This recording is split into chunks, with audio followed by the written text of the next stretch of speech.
sicuramente è una giornata importante, parte dal burro per la vaccinazione dei bambini nella fascia da 5 a 11 anni, vediamo che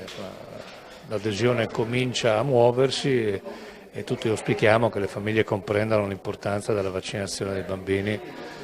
a tutela loro e ovviamente a tutela anche di tutte le persone con le quali purtroppo i bambini hanno a che fare e appunto purtroppo potrebbero anche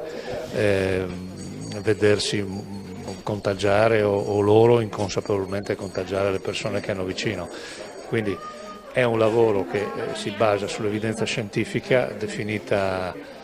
dall'Istituto Superiore e dall'AIFA, quindi noi eseguiamo le regole che ci vengono date avviando oggi al burro nel fine settimana in tutte le altre 3 aziende. Ciao a tutti, sono il grande chef del Burlo Garofalo.